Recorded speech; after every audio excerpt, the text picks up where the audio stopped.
तो फाइनली क्या बोलना है भूल गया भाई।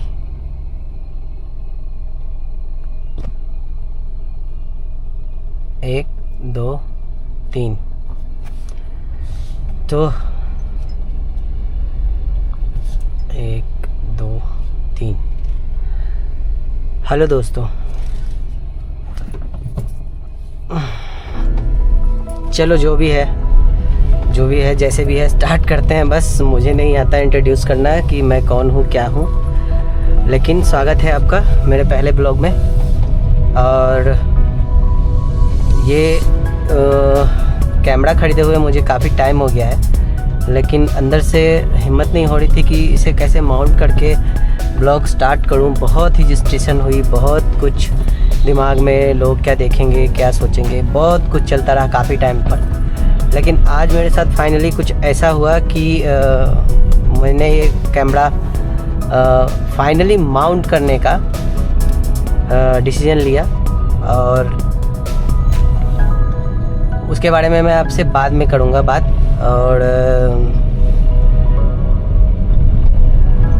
और क्या, बस यही है कि चलिए मेरे साथ देखिए क्या है सफ़र।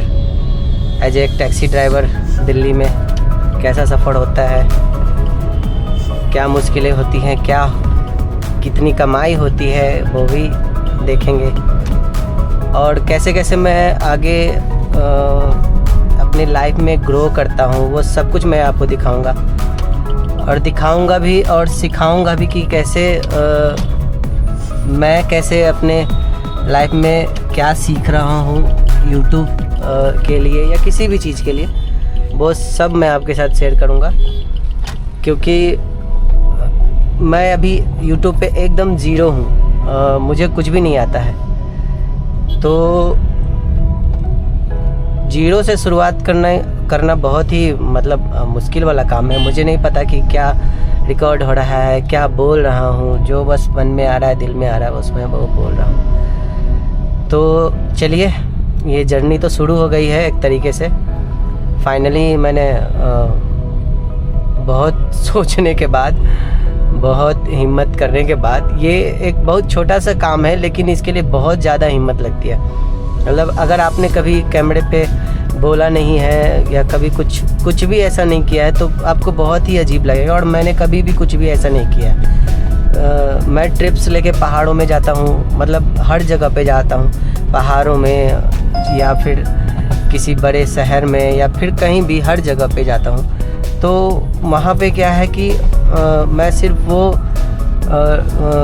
विजुअल्स रिकॉर्ड कर पाता हूँ, कुछ उस पर कमेंट नहीं कर पाता क्योंकि मुझे आता ही नहीं है वो करना, ना ही तो मैंने ऐसा कुछ सीखा है। लेकिन आज फाइनली कुछ ऐसा हुआ कि मैंने सोचा कि चलो अब ये माउंट करने का सही टाइम आ गया है।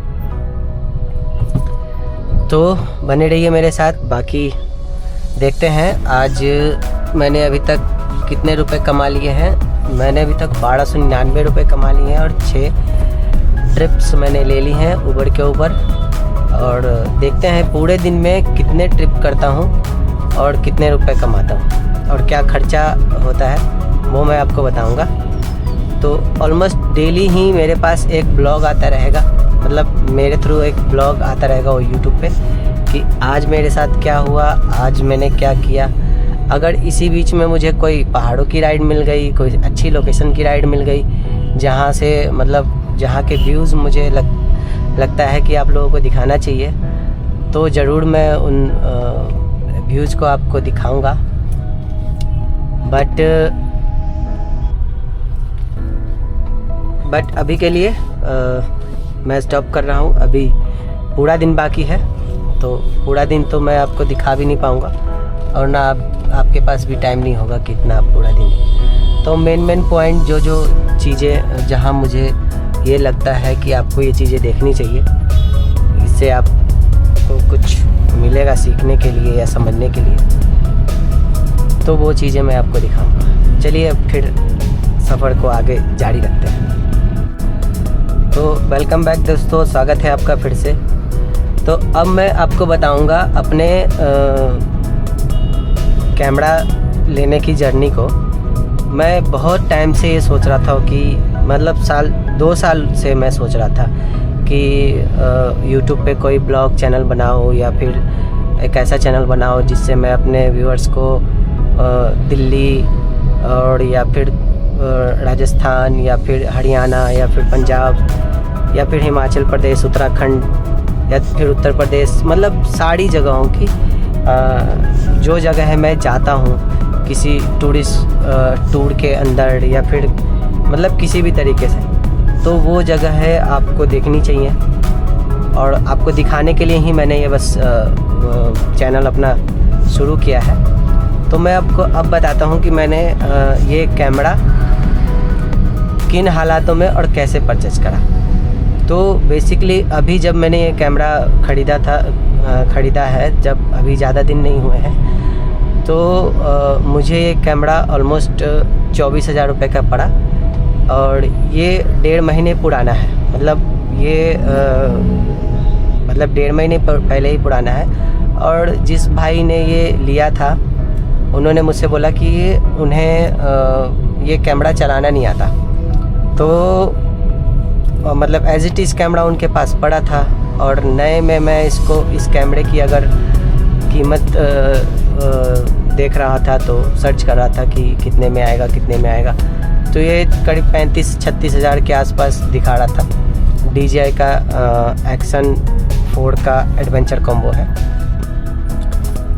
तो मैंने मतलब किसी सेकंड हैंड साइट पे, मैं उसका नाम नहीं लूँगा, मतलब पता नहीं क्या नाम लेना सही है नहीं सही है, तो मैं उस सेकंड हैंड जो चीज़ें बेचते हैं उस साइट पे मैंने सर्च करा और मैंने देखा कि मतलब 1-1.5 महीने पुराना कैमरा मिल रहा है। मतलब वो रेट तो कम नहीं था, मतलब ठीक ठाक था। फिर मैंने फ़ोन पे बात करी, फिर मैं मिला, वो भी एक अलग स्टोरी है, बड़ी इंटरेस्टिंग सी स्टोरी है। तो वो जो भाई जिससे मैंने ये कैमरा लिया, तो उनका नाम है मनीष राजभर। और जब मैं उनसे मिला उस भाई से, तो वो पूरे मतलब उन्होंने मुझे बताया कि वो एक सफ़र पर हैं और उन्होंने 12 ज्योतिर्लिंग 4 धाम की यात्रा पैदल करने का प्रण लिया हुआ है और करीब 2.5 साल पहले से वो घर से निकले हुए हैं। तो मतलब और अभी तक घर भी नहीं गए हैं और वो पैदल ही घूम रहे हैं हर जगह पे। तो मैं तो ये देख के बड़ा हैरान रह गया। मुझे बड़ी हैरानी हुई इस बात की कि कोई आदमी इतना लंबा संघर्ष कैसे कर सकता है और पैदल ही जाते हैं। वो किसी कन्वेंस का यूज़ नहीं करते, ना किसी से लिफ्ट लेते हैं और वो पैदल ही पूरा सफ़र मतलब सफ़र पे निकले थे 2024 में, मेरे ख्याल से जहाँ तक मुझे याद है 18 जनवरी 2024 को वो अपने सफ़र पे निकले थे और मतलब अभी तक वो पैदल सफ़र कर रहे हैं। तो मेरे से जब उनकी बात हुई कैमरा के लिए कि मुझे कैमरा लेने के लिए कहाँ आना पड़ेगा, तो उन्होंने बताया कि वो मेहंदीपुर बालाजी में है और वो दिल्ली क्रॉस करेंगे अगले 10-15 दिनों में। तो फिर मुझे लगा कि नहीं यार, जाके ही ले लेना चाहिए कैमरा अगर डील अच्छी मिल रही है। तो मैंने यही चीज़ सोचा और मुझे लगा कि ये डील अच्छी है, तो मैंने फिर अपनी गाड़ी उठाई और मैं सीधा पहुंच गया मेहंदीपुर बालाजी। वहाँ पहुँच के फिर मेरी उनसे बात हुई, वो उन्होंने सारी चीज़ें बताई, मुझे अपने सफ़र की कहानियाँ सुनाई, दिखाई, लोगों के बारे में बताया कि कैसे लोगों ने उनकी सपोर्ट किया, उनकी मदद करी। और फिर अब वो आगे केदारनाथ और बद्रीनाथ के लिए पैदल निकलने वाले हैं। तो वहाँ से मैंने ये कैमरा उनसे ख़रीद लिया और फिर मैं आ गया अपने घर। तो काफ़ी हिम्मत और काफ़ी चीज़ सोचने के बाद मुझे मतलब ये समझ में नहीं आ रहा था कि मैं क्या बोलूँगा, क्या कहूँगा, क्या चीज़ें, मुझे कुछ भी समझ में नहीं आ रहा था। लेकिन मेरा ये सपना था कि भाई मुझे ये शुरू करना है। तो बस मैंने सब कुछ ख़रीद लिया, हेड माउंट ख़रीद लिया, कैमरा ख़रीद लिया, इसका एक मेमोरी कार्ड काम नहीं कर रहा था तो वो मेमोरी कार्ड भी ले लिया। सब कुछ लेने के बाद भी एक हेजिटेशन सी हो रही थी कि क्या बोलूँगा यार, मेरे को तो कुछ समझ में ही नहीं आ रहा। तो लेकिन ये जो बाकी के टाइम जो थे जब मैं ये सोच रहा था कि मैं कैसे स्टार्ट करूं, कब स्टार्ट करूं, कैसे स्टार्ट करूं, इन चीज़ों में मैंने बहुत कुछ मैंने सीखा समझा कि 4K वीडियो को कैसे एडिट करते हैं, क्या करते हैं। तो बहुत सारी चीज़ें मेरे सामने खुल के आई जो मैं आपको अभी बताऊंगा। तो सबसे पहली बात कि मतलब आप लोग अगर ये सोच रहे हैं कि अगर आप लोग शुरू करना चाहते हैं यूट्यूब पे या किसी भी चीज़ पे, तो सबसे पहले तो आपके पास जो फ़ोन है उस फ़ोन से आप आंखें बंद करो और बस शुरू कर दो। कुछ मत सोचो कि क्या वीडियो क्वालिटी आएगी, क्या आएगा, क्योंकि मेरे पास 4K एक्शन कैमरा होने के बाद भी मैं 1080p 30 fps पे शूट कर रहा हूँ। क्यों शूट कर रहा हूँ वो मैं आपको बताऊँगा अभी।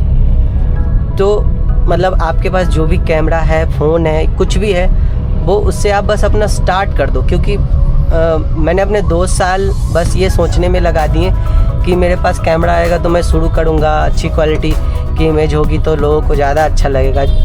उससे कोई फ़र्क नहीं पड़ता है कि अच्छी क्वालिटी का कैमरा या फिर फ़ोन का वीडियो, बस आप जो बता रहे हैं वो चीज़ें जेन्युइन होनी चाहिए। तो मैंने इन दिनों जब 1 हफ़्ता या कुछ दिन हो रहे होंगे कैमरे को लिए हुए मुझे, तो मैंने जो चीज़ें ऑब्ज़र्व करी कि मतलब ये 4K में शूट करता है, तो 4K में शूट करने के बाद कुछ ही मिनटों की फ़ाइल बहुत सारा डेटा वो कंज्यूम करती है, मतलब डेटा स्टोर करना पड़ता है। तो और सबसे बड़ी चीज़ कि अगर आप एक्शन कैमरा लेने की सोच रहे हैं कि कोई एक्शन कैमरा आपको लेना है, तो आप सबसे पहले आप एक्शन कैमरा की जो फुटेज होंगी 4K 30 fps या 60 fps जो भी आप शूट करोगे उस पर भैया 4K 30 fps 60 fps जो भी शूट करोगे उसको एडिट करने के लिए आपके पास सबसे पहले हाई एंड लैपटॉप होना चाहिए भाई, या सिस्टम होना चाहिए। क्योंकि मैंने जब ये मेरे पास एक नॉर्मल सा लैपटॉप है, मैंने उसका रैम अपग्रेड करवा लिया कि चलो इससे वीडियो एडिटिंग करी जाती। तो जो मैं फ़ोन से वीडियो शूट करता हूँ वो तो वीडियो एडिट हो जाती है, जो 1080p 30 fps की फ़ोन से शूट करी हुई वीडियो होती है, तो वो इजीली एडिट हो जाती है। चलो मेरे पास एक कॉल आ रहा है तो मैं अब उस कॉल को लेकर के फिर वापस से आपसे बात करता हूँ। अच्छा, एक चीज़ मैं आपको और बताना चाहता हूँ, ये उनके लिए है जो भाई मतलब ऊबर के ऊपर टैक्सी चलाते हैं, कि जैसे मैं अभी जिस फ़ोन में आपको अगर दिख रहा होगा, मैं अभी जिस एरिया में हूँ वहाँ पे कोई भी रेड कलर का वो निशान नहीं दिख रहा है, जैसे यहाँ पे रेड कलर का सब मार्किंग दिख रहा है। तो इसका मतलब ये होता है कि इस एरिया में आप चाहे 1 घंटा 10 घंटे कितने भी देर भी खड़े रह जाओगे, आपको राइड मिलने के चांसेस बहुत ही कम होते हैं। तो अगर आपको पूरा दिन यहीं बैठे रहना है तो आप बैठे रह सकते हो, आपकी मर्जी है। लेकिन आपको लगता है कि आपको कुछ काम करना चाहिए, आपकी कमाई होनी चाहिए, तो जो ये रेड एरिया दिख रहा है आप उन रेड एरिया की तरफ मूव करना शुरू करो, तब जा कर के जो है आपके पास राइड आएगी और आप प्रॉपर पैसे कमा पाओगे। अदरवाइज ऐसे करते करते बैठे बैठे पूरा दिन निकल जाता है और शाम को पता लगता है कि हमने तो भाई कुछ काम ही नहीं करा, हमने कुछ कमाया ही नहीं। और आप देख रहे होंगे अभी कितनी सारी गाड़ियाँ यहाँ पे अभी लाइन लगा के खड़ी होंगी। ये सब टैक्सीज बुकिंग के वेट में खड़ी है, इंतज़ार में कि बुकिंग आएगी। बट उनको पता है अभी ये रेड लाइट अपडेट हुई है, देखो। तो वो जो भी डिमांड है जो आती है या कम होती है या ज़्यादा होती है वो डिमांड, तो इसमें वो अपडेट भी हो जाता है। तो मैं तो यही कहूँगा कि अगर आप इस एरिया के नियर बाय हैं तो इस एरिया में पहुँचे, और मतलब उस एरिया में पहुँचने के बाद आपको काम मिलने लगेगा। मतलब बहुत सारे लोगों को ये पता भी होगा, अगर मैं उनके लिए नहीं बता रहा हूँ, मैं उनको बता रहा हूँ जो लोग नए हैं इस टैक्सी लाइन में और उन्हें पता नहीं है कि क्या होना चाहिए। और सबसे बड़ी चीज़ क्या है कि गाड़ी अगर आप चला रहे हो वो पूरे ध्यान से चलाओ, कभी भी ये मत करना कि आपकी नज़र कहीं है और आप कहीं कुछ और कर रहे हो। आप चारों तरफ नज़र रख के गाड़ी चलाया करो, क्योंकि बहुत सारे ऐसे एक्सीडेंट हो जाते हैं कभी कभी जो खुद ड्राइवर की लापरवाही से होते हैं। मैं भी कई बार बचता हूँ ऐसे चीज़ों से, तो फिर मैं और अलर्ट हो जाता हूँ कि मैं कैसे और बेहतर तरीके से ड्राइव कर सकूँ। और रेड लाइट को फॉलो करो, जो ट्रैफिक रूल्स हैं उनको फॉलो करो, बस यही है। अब मैं यहाँ पे इसीलिए आया हूँ घूम के, क्योंकि यहाँ पे कोई रेड जोन तो नहीं दिखा रहा है, बट यहाँ पे एक शॉपिंग सेंटर है, तो यहाँ से मुझे कोई राइड मिलने की चांसेस है। तो मिलते हैं अब थोड़ी देर बाद, जब कोई राइड आती है या फिर कुछ और बात आती है। हाँ, तो जैसा कि मैंने अभी बताया था थोड़ी देर पहले कि जहाँ मैं आया हूँ वहाँ पे एक शॉपिंग सेंटर है, तो वहाँ से रेड जोन नहीं होने के बाद भी राइड मिल जाती है।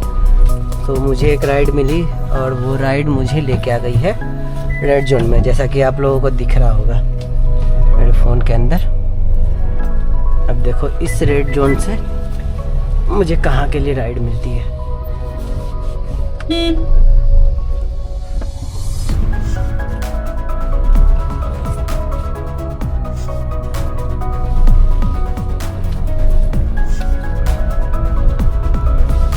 हाँ, तो अभी तक कोई राइड नहीं मिली है, तो मैं थोड़ा सा बाहर की तरफ निकल जाता हूँ। गांव चौपाल गांव सैदुल्ला जाब।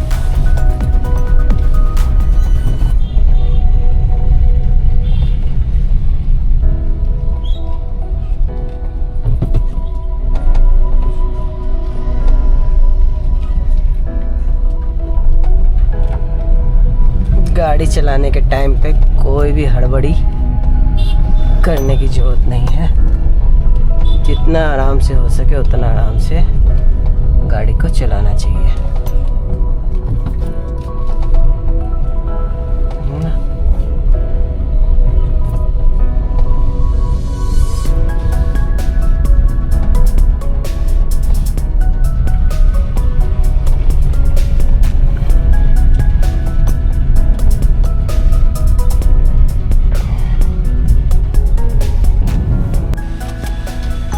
तो अभी मैंने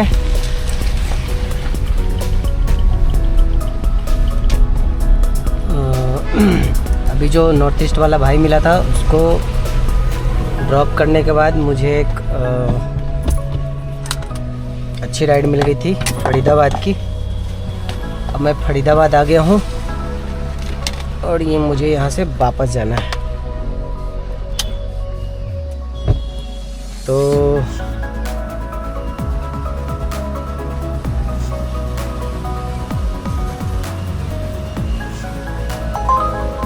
278 का काम है। चलिए, मुझे अब दिल्ली की एक राइड मिल गई है। अब इसको पिकअप करते हैं और दिल्ली निकलते हैं, क्योंकि अगर ज़्यादा देर लेट हो गया तो फरीदाबाद में मुझे रात को रुकना पड़ेगा।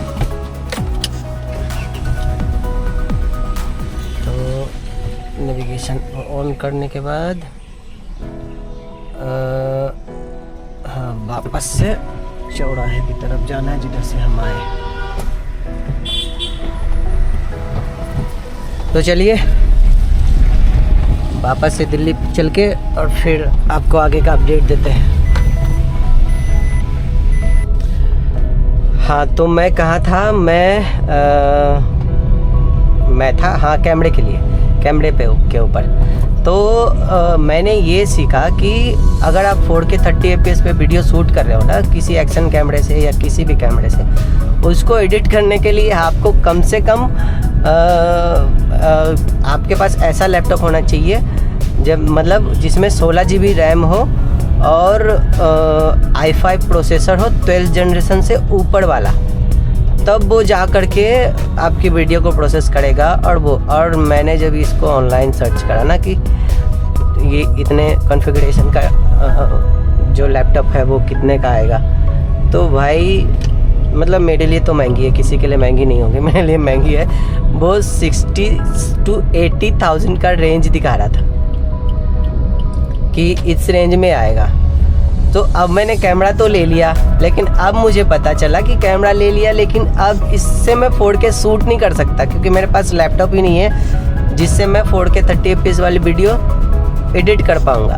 तो इसीलिए आप लोगों से भी मैं यही कहना चाहूँगा कि अगर आपके पास इतने कॉन्फ़िगरेशन वाला लैपटॉप नहीं है कि उसमें कम से कम मतलब i5 होना चाहिए 12 जनरेशन से ऊपर, और 16 GB रैम होनी चाहिए, और 512 GB का SSD होना चाहिए, ये सारी चीज़ें होनी चाहिए उस लैपटॉप में। फिर तो आप एक्शन कैमरा ख़रीदना और उससे अपने वीडियो को आप जो शूट करते हो उसको एडिट करके अपलोड कर पाओगे। अदरवाइज़ आपका 4K 30 fps किसी काम आने वाला नहीं है। वो नॉर्मल लैपटॉप में या नॉर्मल फ़ोन में वो चलता भी नहीं है, मतलब VN वीडियो एडिटर में भी नहीं चलता है, जो फ्री टूल होता है वीडियो एडिटिंग के लिए जो लोग यूज़ करते हैं, बहुत सारे लोग यूज़ करते होंगे, वो 4K 30 fps उसमें भी नहीं चलता है और बहुत ज़्यादा उसमें प्रॉब्लम होती है।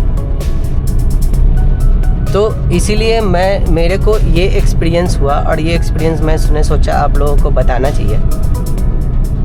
तो इसीलिए मैं कह रहा हूँ कि अगर आपको YouTube पे वीडियो बनाने के लिए सफ़र शुरू करना है तो बस जो भी फ़ोन है उसका जो भी कैमरा है उससे बस शुरू कर दो। जो भी चीज़ आप लोगों को बताना, सिखाना, सुनाना चाहते हो या जो भी आपके मन में है, मतलब आप जो भी जिस तरह की भी वीडियो आपको बनानी है उस तरह की बस फ़ोन ऑन करो, वीडियो रिकॉर्ड करो और फ़ोन पे एडिट करके अपलोड कर दो। अगर आपको सच में YouTube पे शुरू करना है, और जब टाइम के साथ आप जब धीरे धीरे आप ग्रो करोगे तो फिर आपको अपने आप चीज़ें पता लगेंगी कि क्या होना चाहिए, कैसे होना चाहिए।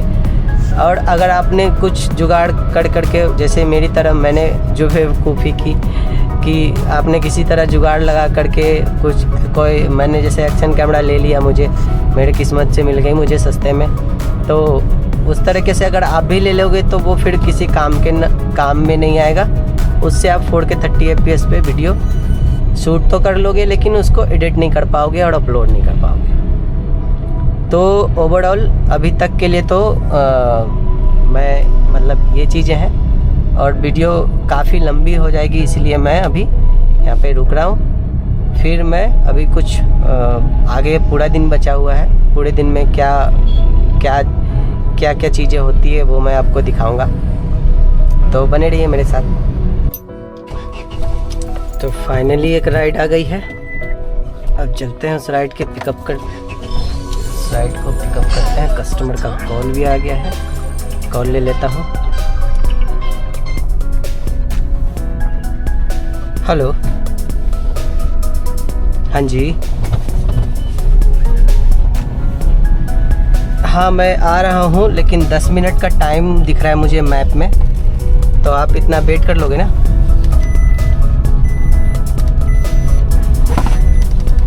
अच्छा सॉरी, 6 मिनट शो कर रहा है, तो 6 मिनट में मैं पहुँच रहा हूँ आपके पास। ओके भाई।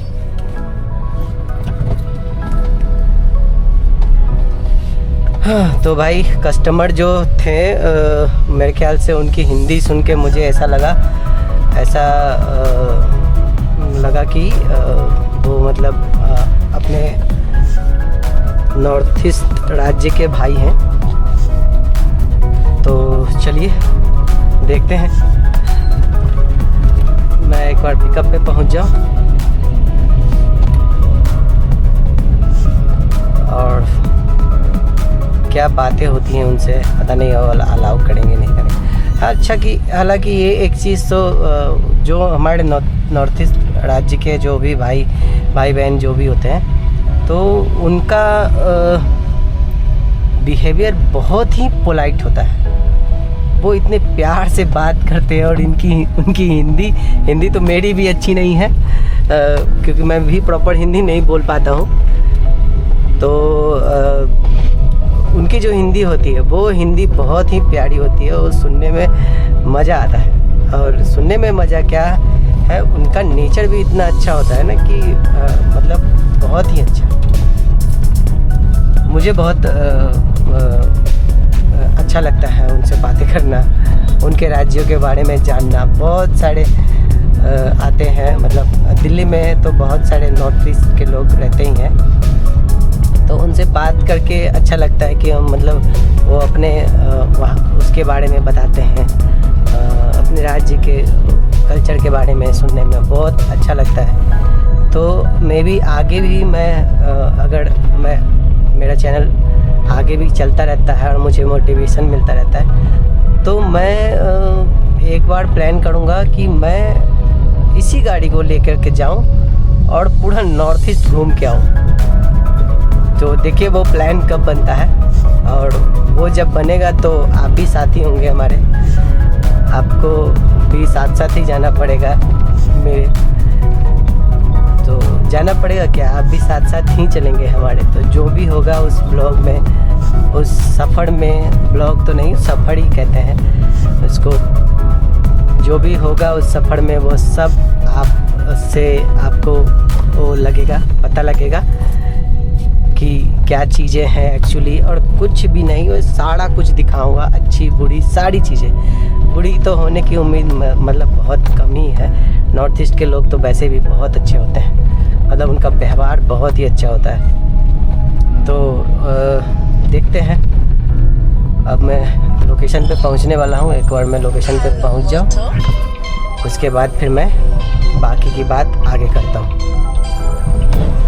देखते हैं, पीछे से ही चलते हैं। मैं रिकॉर्ड कर लूँ ना, कोई दिक्कत तो नहीं है दोस्त? हाँ, रोड को ही रिकॉर्ड करता हूँ भाई।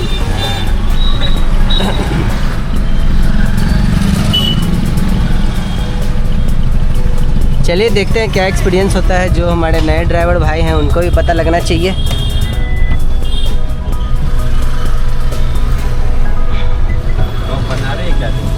हाँ,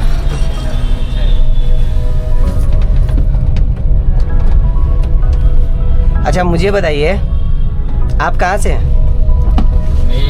मणिपुर से। मणिपुर से। बारिश में नॉर्थ ईस्ट घूमने जा सकते हैं? हाँ, जा सकते हैं। उधर लैंडस्लाइड ब्लॉक कोई इशू तो नहीं होता है? जैसे अब लैंडस्लाइड तो होगा ना, बहुत माउंटेन है। हाँ, पूरा जगह नहीं हो, थोड़ा जगह तो होगा। अच्छा, कुछ जगह पे। हाँ, अच्छा, कुछ जगह पे लैंड। तो ये मतलब उत्तराखंड से ज़्यादा ठीक रहेगा? कैसे पहाड़ हैं उधर के? उत्तराखंड से? हाँ, उत्तराखंड जैसे पहाड़ हैं या फिर कैसे पहाड़ हैं उधर के? पहाड़ों का नेचर क्या है? अच्छा, वो हाँ सेम है उत्तराखंड और सब लोग ना। अच्छा, वो हमारा like the forest is more dense. अच्छा, हाँ समझ गया, जंगल बहुत घने हैं उधर। हाँ। अच्छा ठीक है। And air quality will be different। हवा क्वालिटी भी ना। हाँ, हवा क्वालिटी, एयर क्वालिटी बहुत मतलब अच्छा है। बहुत अच्छा है भाई, बहुत अच्छा है। चलो भाई निकलते हैं फिर। मैंने भी अपने वीडियो में बता ही दिया है, कुछ दिन बाद मैं निकलूँगा इसी गाड़ी से ही। चलो एक्सपीरियंस कर लो भाई। हाँ, मैं बाय रोड ही जाऊँगा पूरा, दिल्ली से शुरू करूँगा और पूरा, चाहे जितना दिन लगे, 1 महीना लगे, 1.5 महीना लगे, हाँ रोड से ही जाऊँगा। तो वहाँ स्टे करने के लिए सब कुछ इजीली अवेलेबल हो जाता है? होम स्टे और खाना ये सब फूड? मणिपुर है ना। हाँ, इम्फाल। वो इम्फाल वो मेन टाउन है ना, वो कैपिटल है। अच्छा, मणिपुर का। ठीक है। तो ये जो 7 स्टेट हैं सारे, उनमें से बेस्ट लोकेशंस कहाँ पर हैं? मतलब कुछ ऐसा स्टेट है कि जिसको अवॉइड कर सकते हैं या फिर सबको कवर करना, मतलब सबके पास अच्छा? नहीं, वो सबके पास अच्छा है, अलग अलग डिफरेंट। हाँ, शिलोंग ना। अच्छा शिलोंग, हाँ सबसे अच्छा है। अच्छा, शिलोंग सबसे अच्छा है, ठीक है। बाकी सारे स्टेटों के पास भी उनके अलग अलग वो है।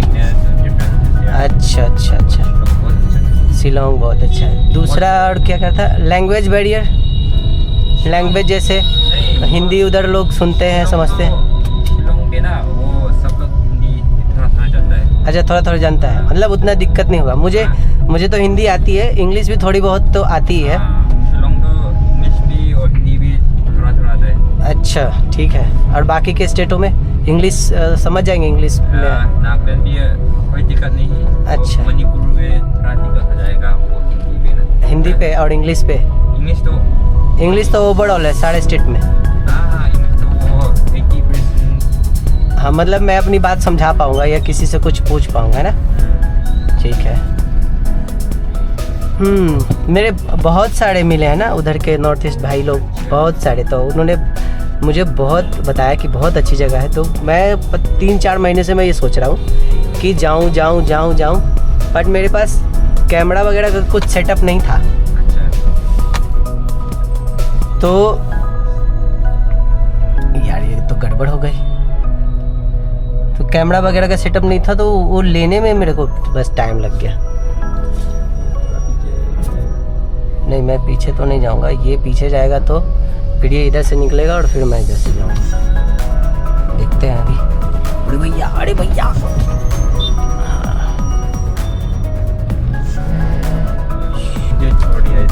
अच्छा, आपको छोड़ के चला गया आपका कैब। अच्छा, मतलब आता रोज है लेकिन आज आप लेट हो गए। पता नहीं है वो क्या है। हाँ ठीक है, और क्या। मैं भी पहले कंपनी वाली कैब चलाता था, रात की दिन की शिफ्ट। वो भी काम ठीक ही है एक तरीके से।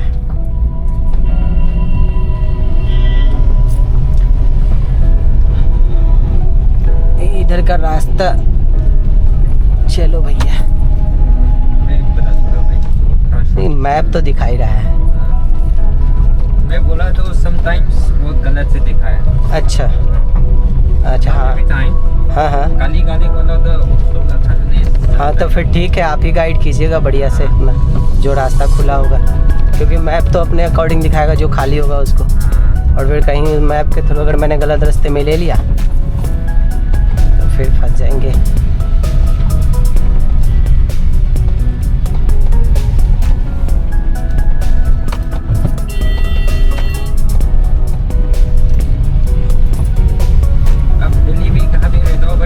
मैं रहता हूँ द्वारका मोड़, सुना है? अच्छा, द्वारका पे। तो मैं वहाँ रहता हूँ।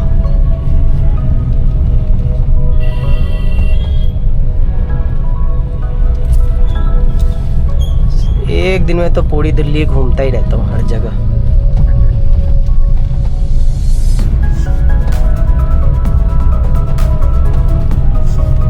टैक्सी ड्राइवर मतलब आपको घूमने का वरदान मिला।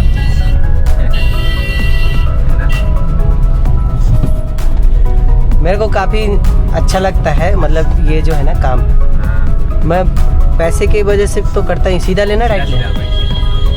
पैसे के लिए तो करता ही हूँ, लेकिन इस काम में ना बोरियत नहीं होती है, जैसे बोर नहीं होता इंसान।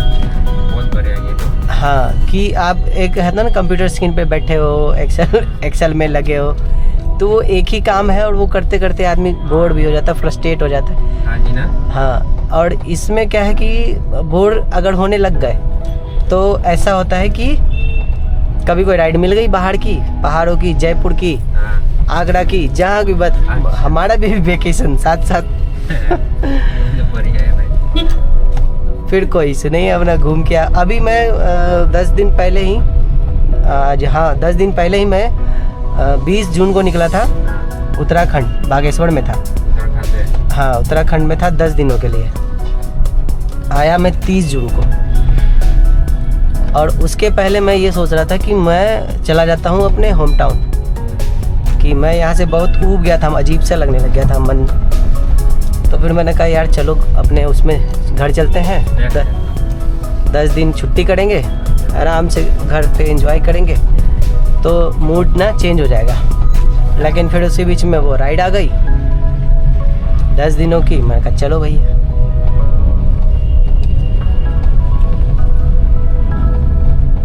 अब पहाड़ों में घूम आया तो घर जाना फिर कैंसिल।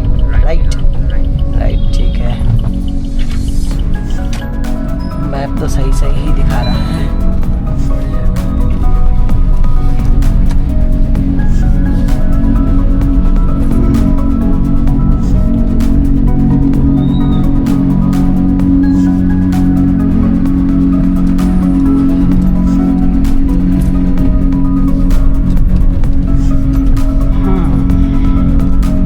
तो जब दिल्ली आए जब से आप एक्सेल में जॉब कर रहे हैं?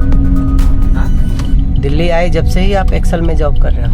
ये एक्सेल? हाँ। नहीं, वो नया कंपनी। अच्छा। मैं पहले नोएडा भी काम किया। अच्छा। 2 साल। और उसके बाद यहाँ भी लास्ट मंथ। अच्छा, लास्ट मंथ आपने यहाँ ज्वाइन किया। राइट लेना है लेफ्ट? सीधा या लेफ्ट? बाई सीधा चलो, लोकेशन के हिसाब से चलो। मैप तो सीधा ही दिखा रहा है।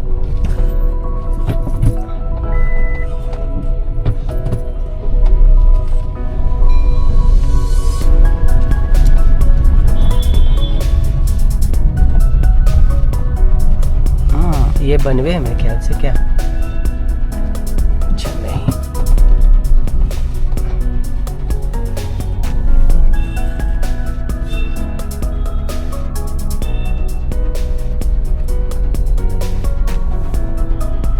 वो उसका पीछे का जगह ना, उधर भी थोड़ा टाइट है। वो वाला नहीं, अभी तक हम लोग आया था ना वो पीछे वाला। अच्छा, ये जो कट था पीछे वाला, कॉर्नर वाला। अच्छा, हाँ। इधर पे थोड़ा कंजेस्टेड है, अभी तो ऐसे जाएगा थोड़ा सा। अच्छा, हाँ, यहीं पे थोड़ा दूर करे वो है कंजेस्टेड। निकल जाएंगे तेजी में।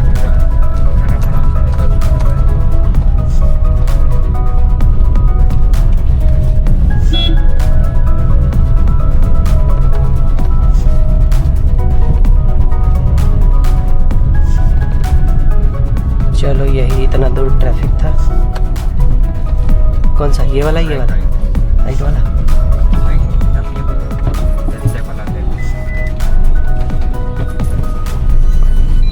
लेफ्ट वाला?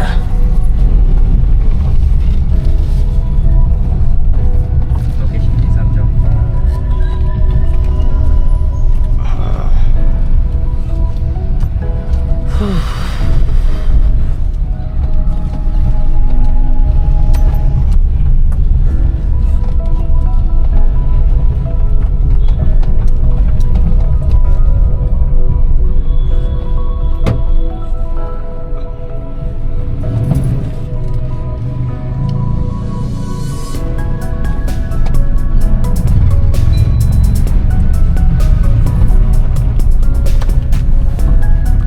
गेट खुला हुआ है क्या? हाँ, आपका वाला। हाँ,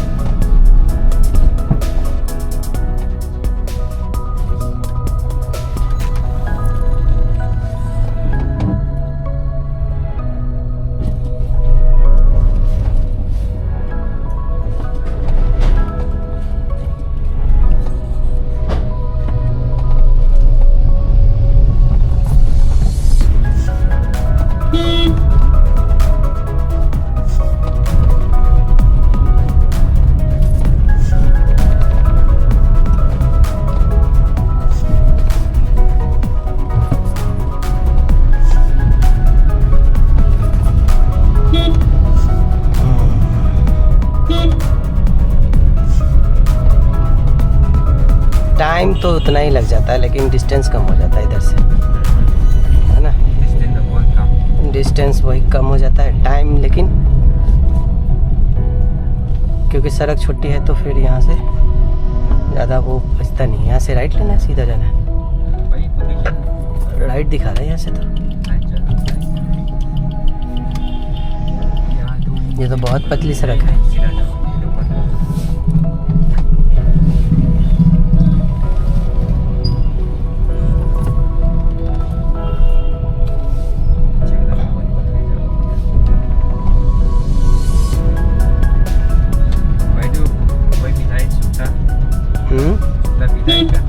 मैं सुट्टा नहीं पीता हूँ मैं। कोई नहीं, अभी इससे निकल जाएंगे तो 2 मिनट के लिए रुक जाऊंगा। बाहर निकल के पी लेना, कोई दिक्कत नहीं है।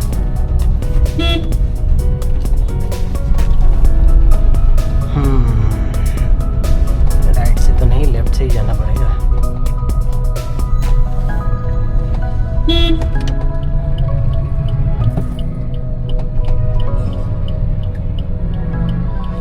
आपको पता नहीं है यहाँ से रास्ता? राइट पे नहीं जा सकता है क्या? राइट तो दिखा रहा है, राइट तो दिखा रहा है, नहीं पता नहीं आगे राइट जाके वो उसी पतली सड़क में मिला रहा है जिस सड़क से हम आगे इधर आए थे।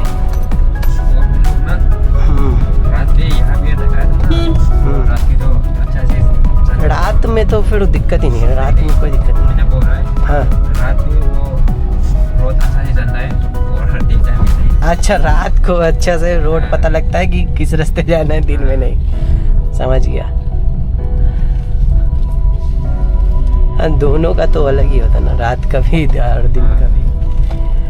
रात में तो चल रहा है वो, अभी तो नहीं, सब दुकान खुल गया ना वो। नहीं बंदा वाला।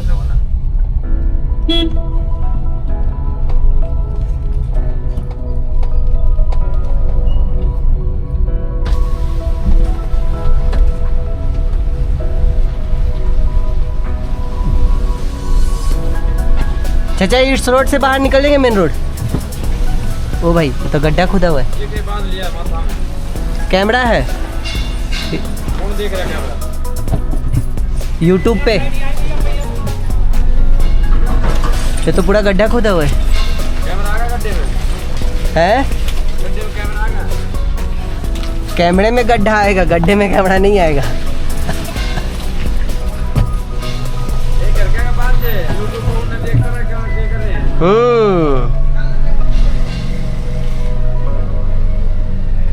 सही पकड़े हैं चचा।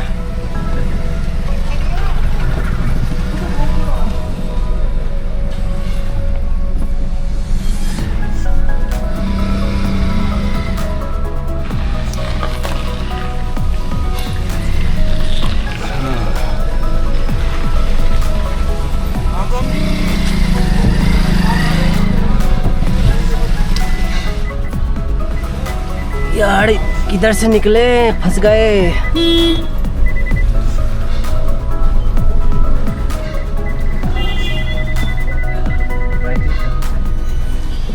अरे ताऊ लोग बैठे हैं भाई। राइट से निकाल दूं? चलो यार, राइट से ही निकलते हैं।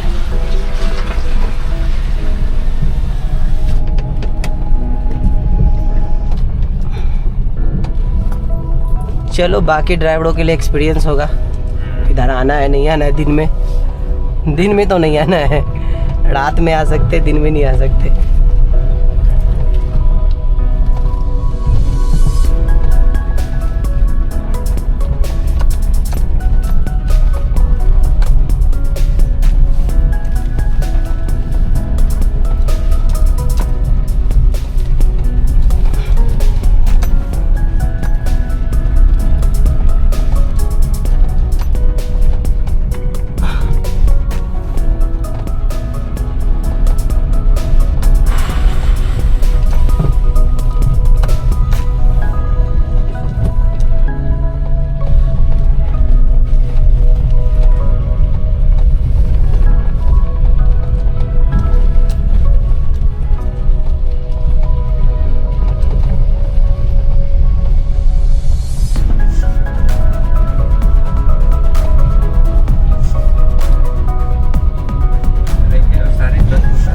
क्या? सड़कें बनी हुई नहीं है, फ्लड तो होंगे।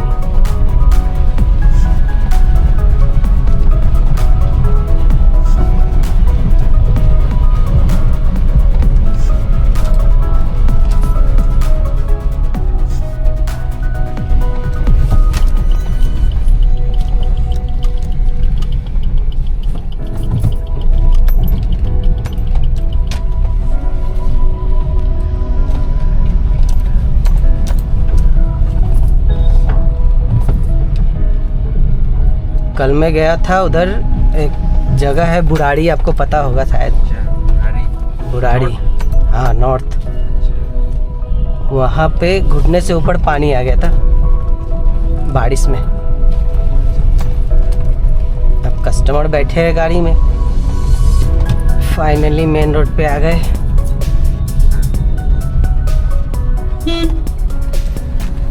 टाइम तो बच गया और डिस्टेंस भी बच गया, ट्रैफिक भी बच गया काफ़ी, छतरपुर वाला।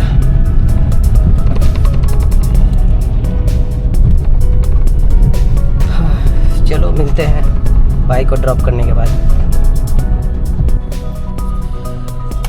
तो दिन ख़त्म हो गया है दोस्तों पूरा। बीच के वीडियोस में रिकॉर्ड नहीं कर पाया था क्योंकि राइड बैक टू बैक आ रही थी और कस्टमर भी फ्रेंडली, मतलब ना के बराबर ही थे, तो उसमें मैंने वीडियो रिकॉर्ड करना ठीक नहीं समझा। और काम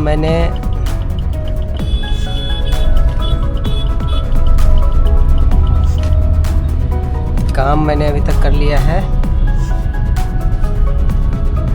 3342 यानी 3342 रुपीज़ का।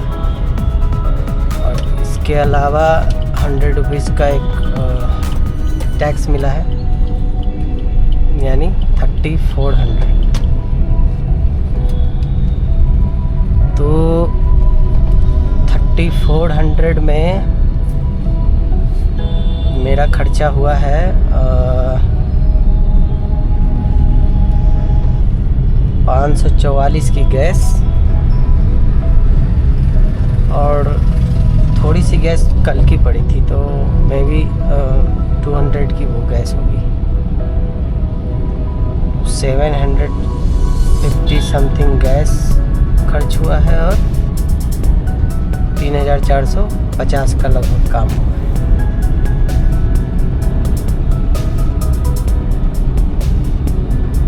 और यहाँ पे गाड़ी आ गई है पेट्रोल पे।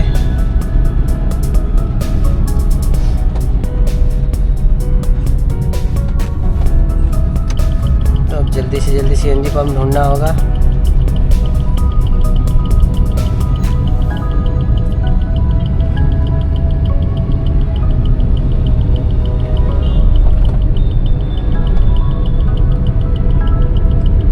हाँ, तो ये रहा आज का दिन। बाकी अब मिलते हैं अगले वीडियो में, तो तब तक के लिए बाय बाय, जय हिंद।